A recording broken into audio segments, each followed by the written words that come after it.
Maman,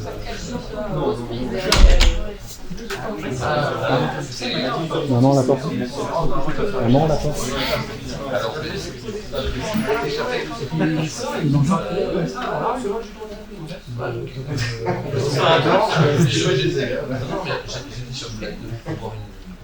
Moi, je vais vous parler d'entrepreneuriat. Plus précisément, c'est comment s'inspirer les entrepreneurs pour développer des stratégies de changement.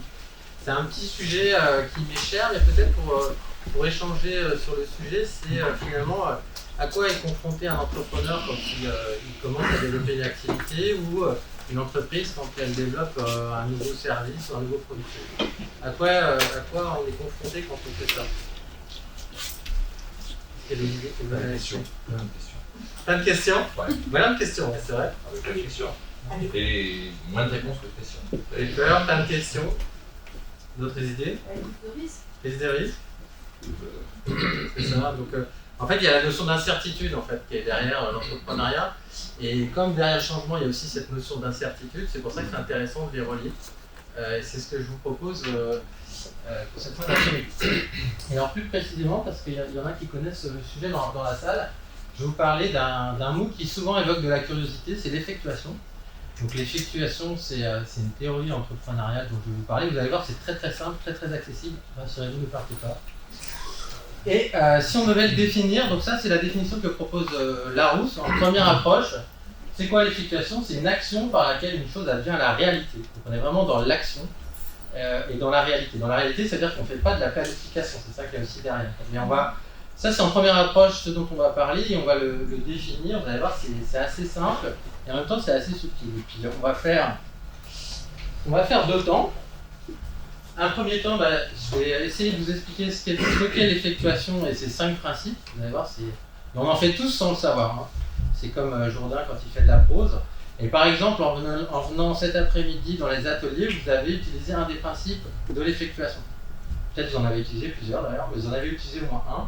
J'y reviendrai tout à l'heure. Donc un temps de partage pour comprendre l'effectuation, c'est 5 principes. Et un temps collaboratif, workshop, pour voir en quoi finalement l'effectuation résonne en vous, parce qu'on en fait sans le savoir quand on fait des choses. Voilà. Moi j'ai découvert ça il y a 2-3 ans, en lisant un livre, et du coup j'étais super content parce que ça modélisait des comportements que j'avais, donc ça m'a rassuré, peut-être ça fera ça aussi pour vous. Donc, alors oui, peut-être sur le premier temps, j'irai de manière assez rythmée, si jamais ça va trop vite, dites-le moi. L'idée c'est parce qu'en fait, on pourrait commencer par ça, mais on a besoin de ça, donc c'est pas possible. Et donc l'idée c'est de vous donner un peu quelques clés, mais ce qui va être intéressant pour vous, je pense, c'est la deuxième partie, l'atelier collaboratif. Okay.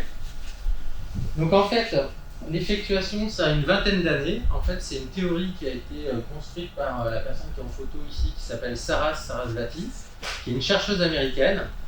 Et elle a fait ses travaux, en fait, elle cherchait, existe-t-il une logique entrepreneuriale? Elle a fait une thèse supervisée par Herbert Simon, qui a été prix Nobel d'économie en 1978. Donc on peut penser que derrière c'est du solide. Donc l'effectuation, ça a une vingtaine d'années, et en fait c'est en train de se diffuser en France et dans le monde en fait. C'est de plus en plus connu, c'est encore pas très très connu. Et moi je me suis donné comme mission finalement, parce que comme j'aime bien ce sujet-là, de participer à ce que ça puisse se diffuser, l'effectuation. En France, la personne qui parle beaucoup d'effectuation, qui écrit sur le sujet, je pense avec des chapeaux, des titres pour ceux qui étaient à l'atelier juste avant, c'est Philippe Zilberzan que vous voyez en photo en haut à gauche. Il a écrit le bouquin Effectuation des principes de l'entrepreneuriat pour tous il y a une dizaine d'années. Et en fait, ça explicite un peu le sujet. Je l'ai mis à droite en fait, parce que si jamais vous voulez acheter le bouquin, attendez un mois, parce que dans un mois, il y aura une nouvelle édition qui est à droite ici, qui va paraître. Et si vous n'aimez pas lire, il existe aussi un MOOC sur le sujet, sur l'effectuation, un MOOC qui est proposé par Coursera, qui reprend les éléments du bouquin avec d'autres exemples. Alors en fait, sur l'entrepreneuriat, dans le titre initial, j'avais mis comment fonctionnent vraiment les entrepreneurs. Alors en fait, sur l'entrepreneuriat, il y a beaucoup de mythes, de représentations, de modèles mentaux autour de l'entrepreneuriat. Avec, par exemple, il faut une grande idée pour commencer. En fait, il y a des entrepreneurs, ils n'ont pas d'idée, ils décident de se mettre ensemble et ensuite ils vont construire quelque chose. C'est le cas de Hewlett-Packard, les deux fondateurs, en fait, ils n'avaient pas d'idée de ce qu'ils voulaient faire ensemble, ils se sont mis ensemble. Donc il n'y a pas forcément besoin d'une idée pour commencer. Les entrepreneurs prennent des risques, alors sous-entendu, ils aiment prendre des risques, c'est souvent un peu énorme. D'ailleurs, il y a des émissions télé, on va lever des fonds, etc. Donc tu parlais du risque tout à l'heure, donc la notion de risque est présente. Les entrepreneurs prédisent l'avenir, les entrepreneurs ne sont pas comme nous autres qui ne sommes pas entrepreneurs, et les entrepreneurs sont des héros solitaires. Donc ça en gros c'est tous les mythes et croyances, enfin les 5 mythes et croyances qu'il y a autour de l'entrepreneuriat.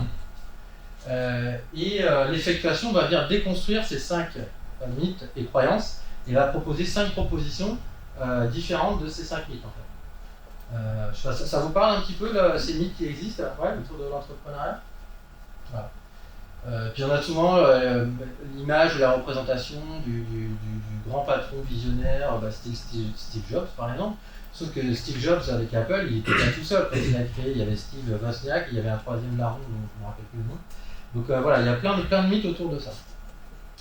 Alors, pour comprendre la philosophie de l'effectuation, c'est ici. En fait, nous, on a l'habitude dans les entreprises, les organisations, on fonctionne plutôt en système causal, c'est-à-dire on part de c'est quoi nos objectifs, quels moyens on va mettre en face pour réaliser nos objectifs, et puis là, une fois qu'on aura fait ça, on va peut-être se mettre à l'action. La plupart des grosses boîtes fonctionnent comme ça, sans doute que les ETI et les PME aussi, je connais moins cet environnement. L'effectuation, c'est le contraire, c'est là où il faut vraiment comprendre cette logique-là. Je pars de mes moyens en fait, et c'est à partir de mes moyens que je construis les objectifs. Donc c'est complètement un paradigme complètement inversé, puisque je pars vraiment de mes moyens, et avec mes moyens, qu'est-ce que je peux faire, qu'est-ce que je pourrais faire, et du coup quelles actions je vais pouvoir mettre en œuvre. Donc c'est totalement inversé.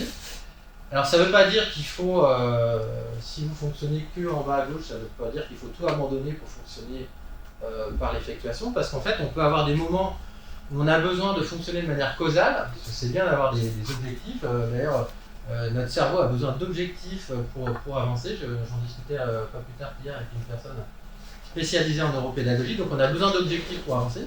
Mais ça ne nous empêche pas de se dire on peut partir des moyens et voir qu'est-ce qu'on peut faire, et avoir des moments où on agit d'une certaine façon et d'autres de l'autre façon. Pour éclairer ça, il y a un exemple très didactique. Parce que je pense qu'on a tous fait la partie gauche et la partie droite, c'est qu'est-ce que j'ai dans le frigo, ou comment construire un menu, un repas avec des personnes.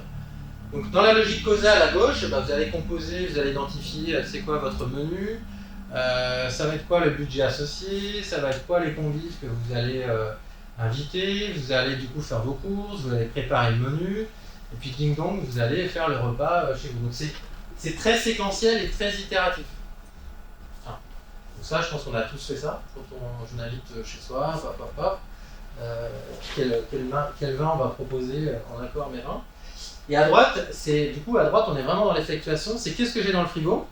Donc j'ouvre mon frigo, tiens, j'ai pas grand chose, j'ai peut-être tel ou tel ingrédient, j'appelle mes amis, mes interlocuteurs, je dis tiens, ça vous dit de faire un pique-nique, une soirée, puis chacun va venir avec une partie du repas, pour co-construire quelque part ce dîner ou ce déjeuner.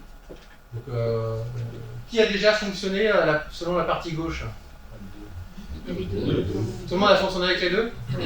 Vous voyez, selon le contexte, en fait, on fait de l'effectuation sans le savoir, c'est qu'est-ce que j'ai dans mon frigo. Jean-Christian parlait ce matin de l'auberge espagnole, c'est un peu ça en fait. Donc voilà. Donc l'effectuation, vous voyez, c'est très accessible, c'est très simple. Et en fait, ça a un gros intérêt, puisqu'on parlait tout à l'heure de risque et d'incertitude, c'est que en fait, ça permet de réduire l'incertitude par la socialisation, c'est-à-dire par les personnes que j'engage dans mon projet. Et c'est finalement la somme des engagements que je peux co-construire avec des partenaires, avec des clients, qui va réduire cette incertitude inhérente au fait de construire soit un nouveau produit, et encore plus construire un nouveau produit dans un nouveau marché, en fait, parce que j'ai encore plus d'incertitude, ce qu'ils appellent ici le cadran suicide. Donc ça c'est vraiment important, et ça va vraiment à l'encontre que finalement un entrepreneur c'est un héros solitaire. Non, en fait il travaille avec d'autres gens, et en travaillant avec d'autres gens il réduit cette incertitude qui est forte. Donc ça, c'était un peu le contexte général sur l'effectuation. Et maintenant, je vous propose de vous présenter les 5 principes de l'effectuation. Voilà, le premier, c'est très simple. Finalement, c'est partir de soi et faire avec les moyens du bord et avec ce qu'on a sous la main. Vous voyez ce qu'on a dit, on part des moyens et on voit qu'est-ce qu'on peut faire avec. C'est ça l'effectuation. Donc on démarre avec ce que l'on a sous la main, à partir de soi, donc ses ressources au sens large, ses moyens, donc ça peut être qui je suis, quelle est ma personnalité, qu'est-ce que je peux faire avec ça, qui je connais, donc en termes de savoir, ce que je connais, donc en termes de savoir-faire, savoir-être, etc. En gros, c'est quoi les compétences que j'ai, qu'est-ce qui m'anime, et puis qui je connais. Voilà. Donc je pars de ça, finalement, c'est les moyens qui me sont directement accessibles. Et avec ça, qu'est-ce que je pourrais faire? Donc vous voyez que c'est très simple, le premier principe. Je pars de moi, qu'est-ce que je connais, qui je connais, qu'est-ce que je pourrais faire avec ça. Donc tout à l'heure, on fera un petit exercice sur en quoi vous avez été chacun effectuaux sans le savoir. Le deuxième principe, non pardon, excusez-moi, une petite citation, donc j'ai mis des petites citations entre les deux. Donc, finalement, comment saurais-je ce que je veux tant que je n'ai pas agi? Je laisse lire la suite de la citation. Et ce qui est intéressant dans le fait d'agir, c'est que le fait d'agir va me permettre d'avoir du feedback, de la rétroaction et de pouvoir itérer en fait. Donc si je reste chez moi à tout imaginer, tout planifier, j'ai zéro feedback.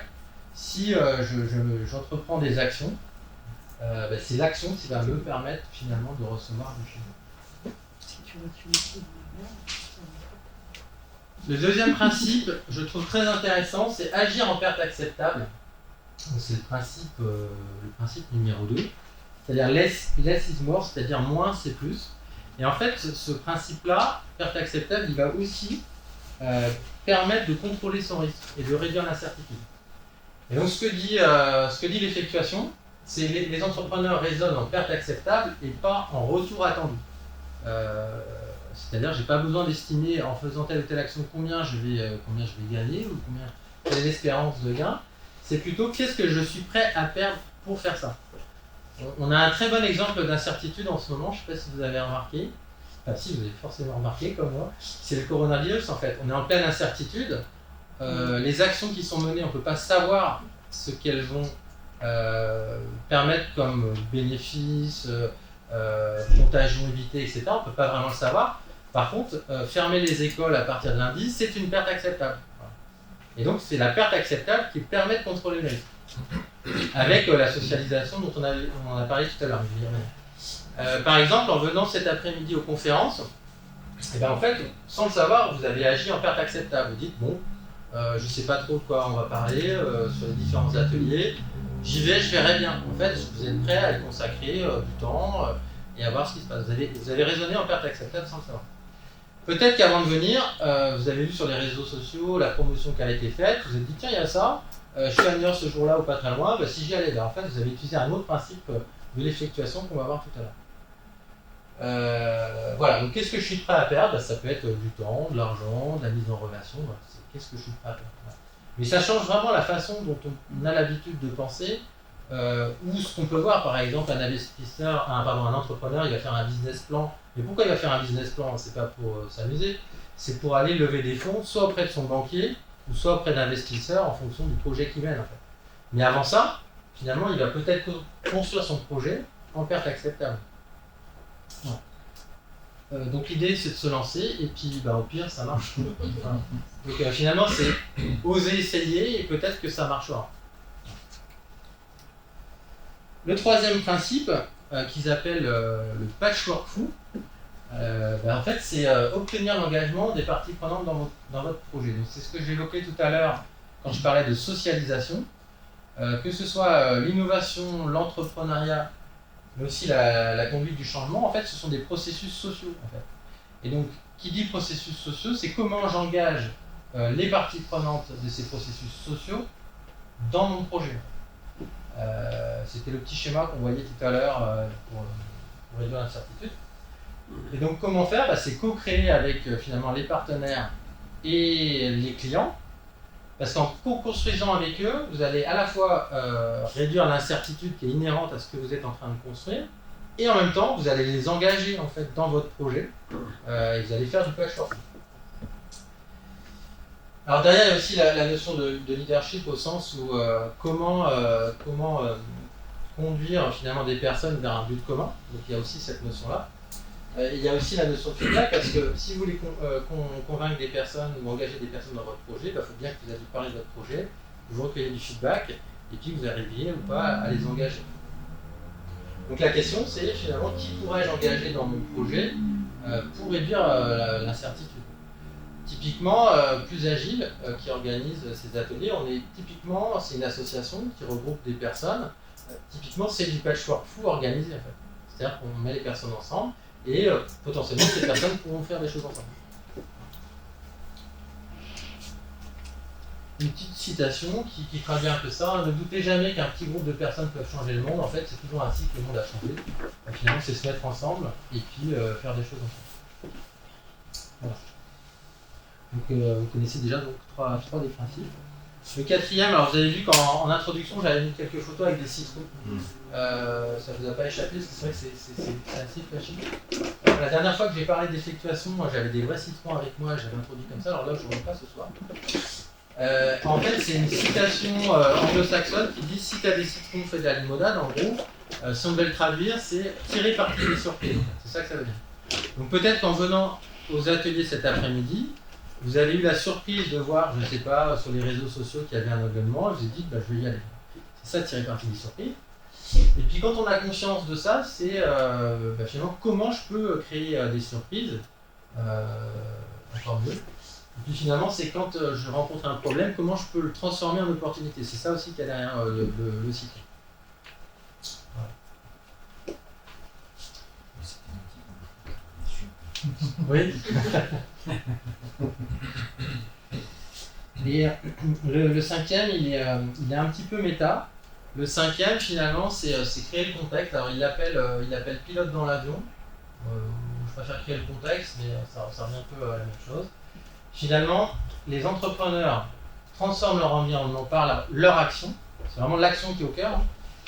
Et du coup, si je peux contrôler l'avenir en réduisant l'incertitude par la socialisation, par les pertes acceptables, par les citrons, j'ai plus besoin de vraiment le prédire, puisque c'est par mon action que je transforme la réalité. Donc la question, ça peut être que pourrais-je transformer? Qu'est-ce que j'aimerais transformer? Je regarde juste le timing pour voir si je vous donne un exemple. Oui, mais en même temps, tu as quand même toujours besoin d'avoir un peu de prévision ou de prédiction quand tu fais une entreprise, parce que tu as quand même besoin de savoir où tu vas. Un petit peu. En fait, ça dépend, parce que tu as le système prédictif très, très financier lié à la financiarisation. Ouais. Par exemple, sur la création du contexte, dans l'exemple qui donne, c'est Zara dans les années 80. En fait, il y avait un modèle mental, une représentation autour du textile. C'est en Europe, il n'y a pas d'avenir pour du textile, sauf pour du luxe, du haut de gamme.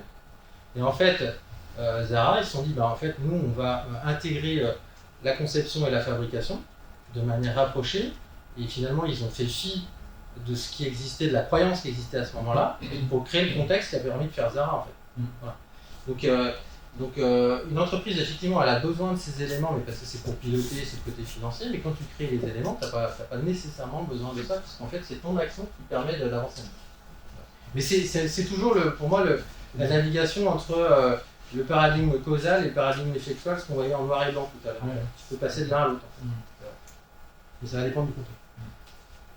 Donc une petite citation du coup qui est adaptée à ce principe, c'est pour ce qui est de l'avenir, il ne s'agit pas de le prévoir, mais de le rendre possible justement en créant le contexte. Donc voilà les 5 principes. Donc l'intérêt qu'on a derrière ça, c'est l'intérêt en termes de posture et de mindset. Mindset, c'est l'état d'esprit. Finalement, c'est la posture de l'innovateur ou la posture entrepreneuriale. Finalement, c'est une posture d'ouverture, à la fois aux surprises, et une posture d'action. Et donc l'intérêt et dans le fonctionnement, ça résume un peu ici, finalement, c'est co-créer en engageant les parties prenantes, ça c'est le patchwork fou qui nous dit ça, en partant des moyens, des ressources, en tirant parti des surprises, et tout ça, ça permet de réduire l'incertitude, c'est ça qui est intéressant.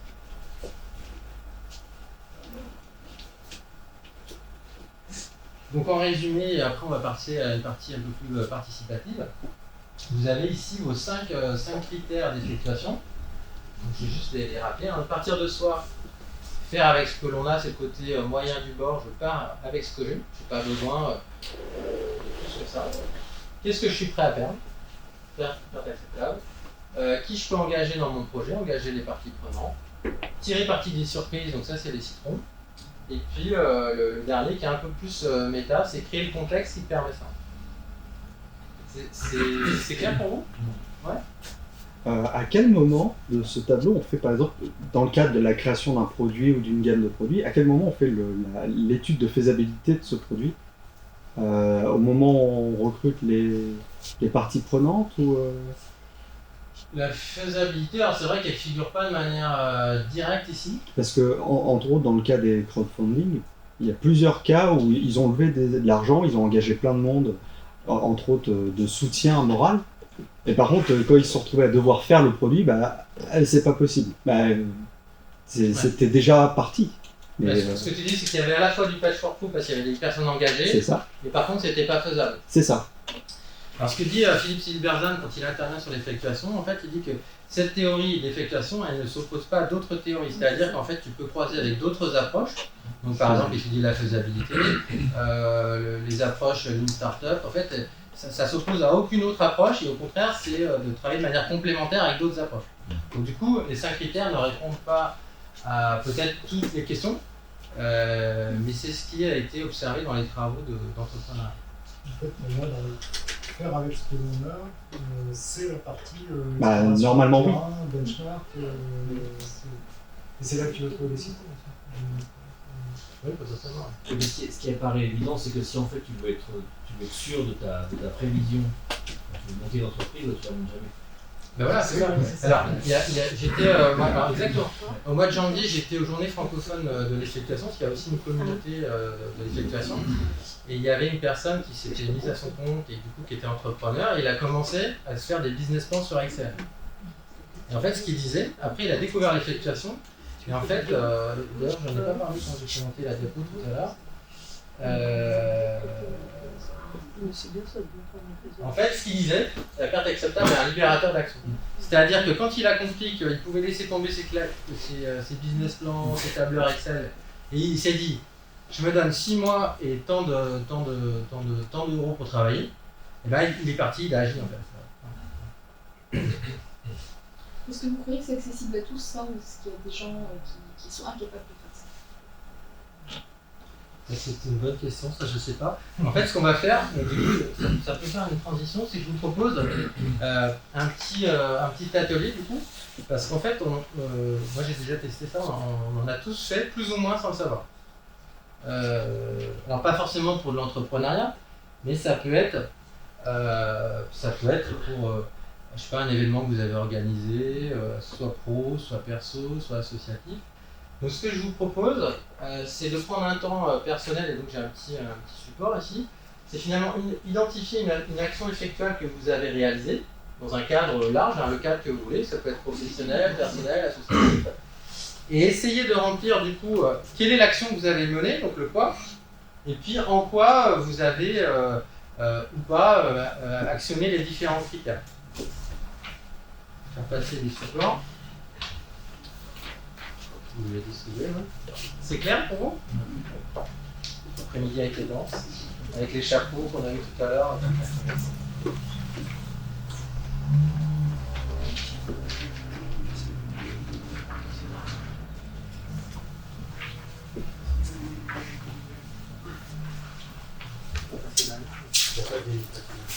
Ouais, merci. Donc là, l'idée, c'est qu'on prend 3-4 minutes par personne et vous essayez d'identifier en quoi vous avez, sans savoir, fait cela.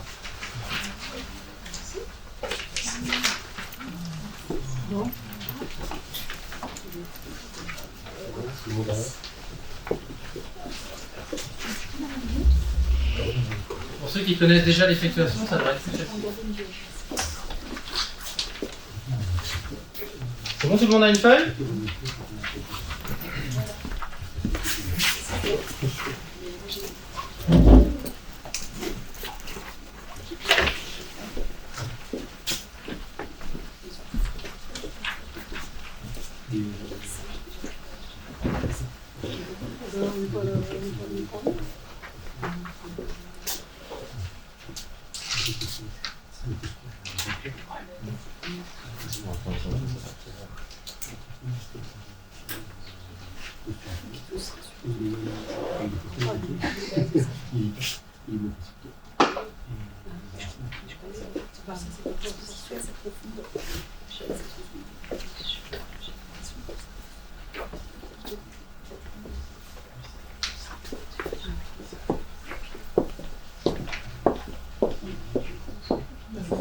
Essayez d'identifier une action que vous avez pu mener.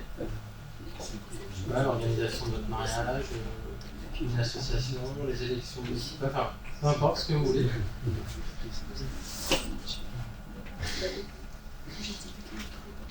Et voir balayer en revue finalement les 5 critères.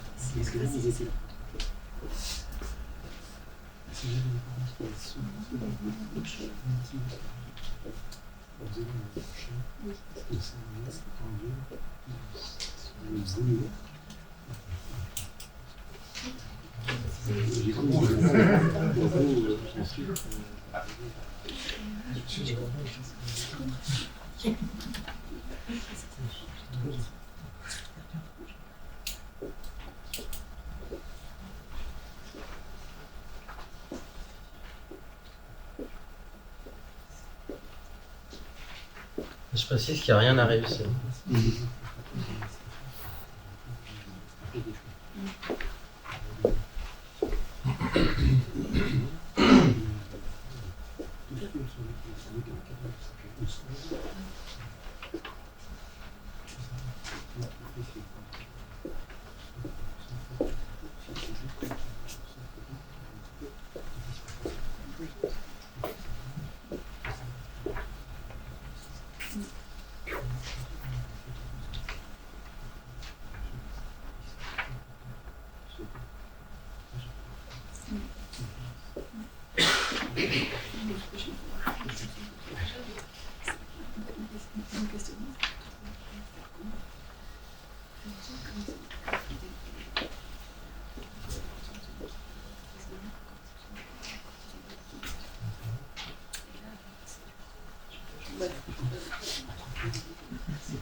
Encore une petite minute pour finaliser.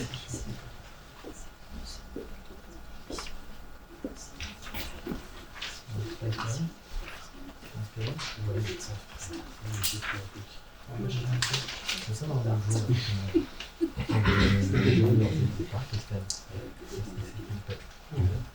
Ça, là, on a une solution là. C'est ça, en fait.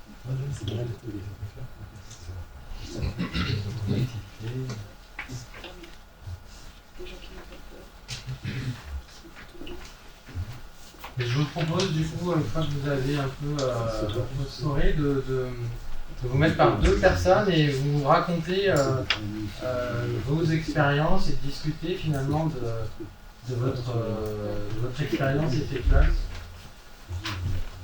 que vous avez menée sans le savoir.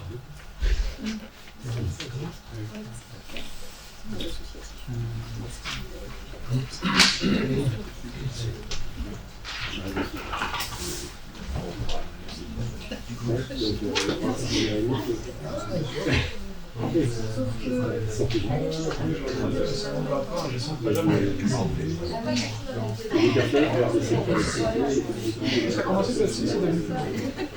Je n'avais pas vu que ça soit aussi gros ligne. J'avais des compétences du temps.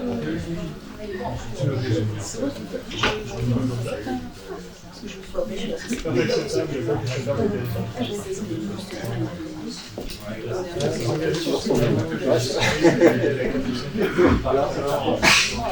c'est tendance.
voyez celui-là, et c'est un qui a pris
En fait, les parties de soi, et après, tu as aussi engagé des gens. Je vais lancer un petit mot parce que vous allez passer par une autre partie. C'est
bon.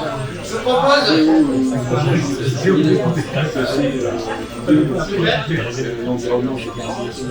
vous propose de vous mettre par 4 ou 5. Je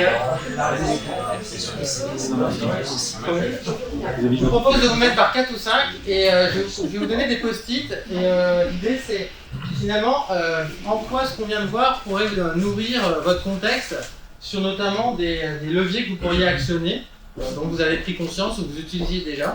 Là vous allez partager des expériences en quoi vous avez déjà fait des choses. Et finalement, donc, je vous propose en quoi ces éléments pourraient nourrir votre contexte. Donc, j'ai les petits post-it que je vous propose de distribuer. Et puis, vous rassemblez un peu vos idées, puis vous pouvez les coller là où vous trouvez de la place. Alors, en quoi ce qu'on vient de voir sur l'effectuation, les différents critères, je sais pas, par exemple, engager des participants, en quoi ça pourrait nourrir votre contexte? Vous tirez parti des surprises, etc.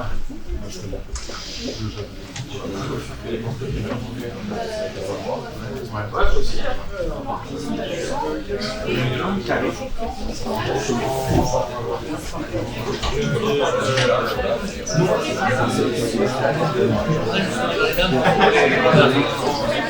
Votre contexte, moi je connais pas votre contexte.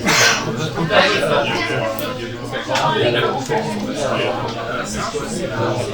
Alors, votre contexte, ce que vous avez dit là, des exemples que vous avez fait par rapport à votre contexte, Il y a des éléments là qui pourraient vous expliquer. On va engager plus les participants dans ce projet. Mais en fait, c'est votre quotidien. Indépendamment de ce que vous avez fait dans la formation. Et plutôt à ça, maintenant je connais ces qui veulent faire pour en faire vraiment.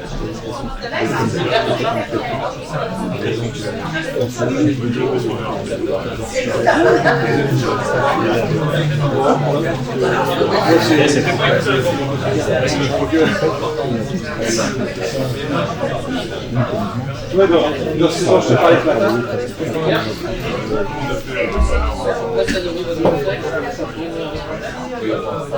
Voilà, c'est vraiment intéressant. C'est vraiment la vidéo qui va sortir.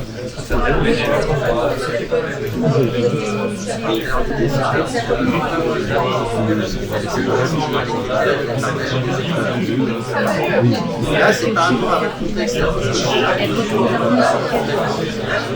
Ouais, le grand-père, par exemple, c'est pas. Non. Vous avez déjà fait la tête. D'accord. D'accord. Qu'est-ce qu'il y a à dire? Moi, seulement, ce projet-là, j'avais une grosse perte d'acceptation. C'est déjà passé. Vous avez des exemples vous accédez dans votre contexte? Ça descend au niveau des pertes d'acceptation, donc j'avais besoin d'avoir de faire encore plus.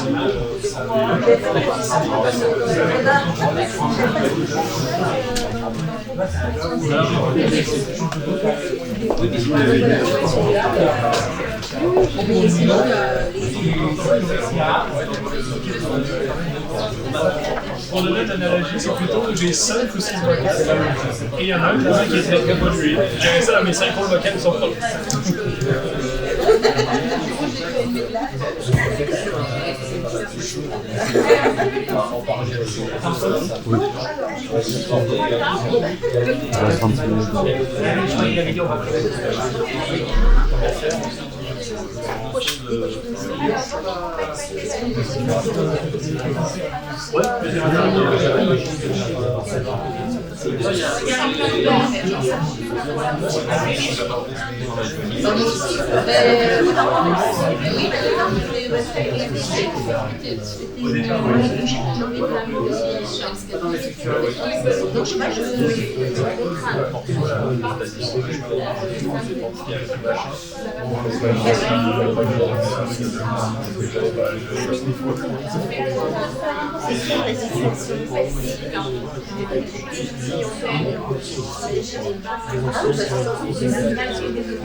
Là, je veux que tu termines.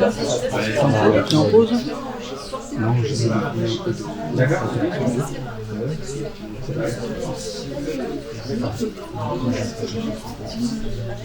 Donc, pour les salariés,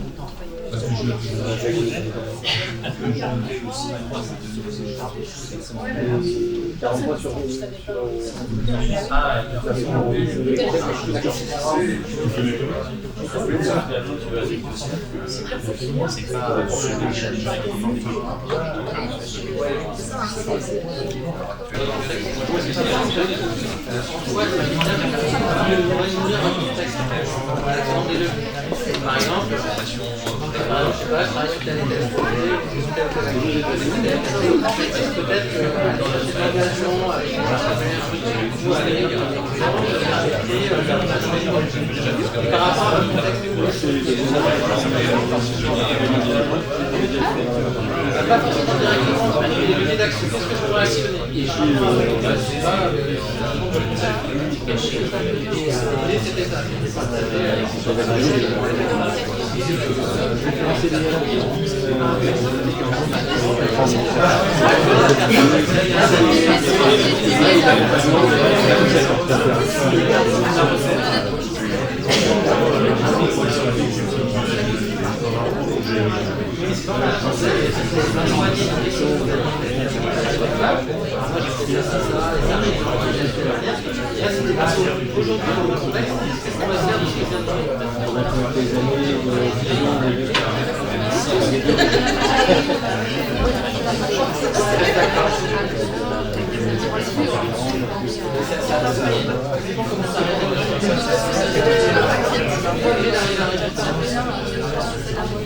Si votre contexte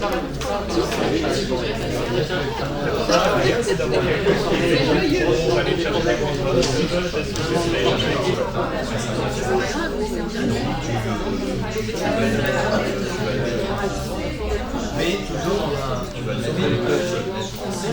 création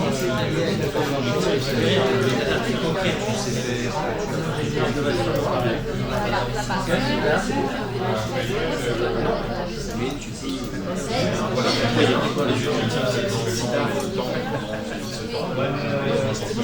pour acheter telle machine oui Non mais après c'est vrai qu'avec le système ça permet un petit peu plus que ça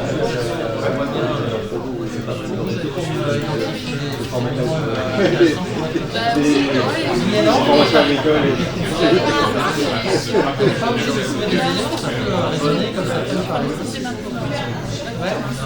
c'est quoi les critères qui vont rester? Vous avez une personne qui a partagé ça? Moi j'ai pas écrit. On est pas de limite de batterie.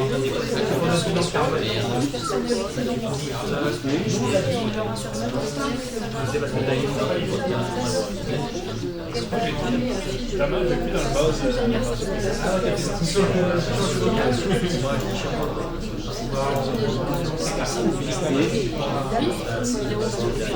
Oui, ou alors il faut qu'il soit doublé par les copains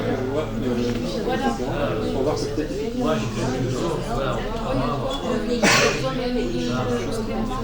Aujourd'hui, t'es venu, c'est pareil, on va répondre à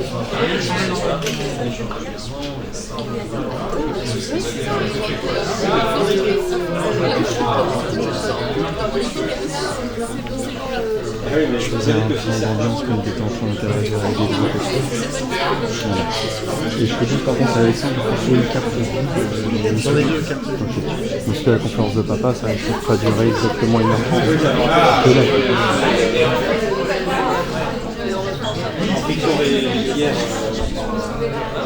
On arrête là l'atelier. Idéalement, il faudrait un peu plus de temps pour mettre en commun, mais il y a encore une conférence qui va sortir. N'hésitez pas à poursuivre les échanges si vous le souhaitez. 3 quarts d'heure, je pense que vous avez compris un peu l'esprit. L'idée de la question, c'était finalement à quoi ça pourrait me servir. C'était ça la question sur laquelle vous étiez en train d'échanger.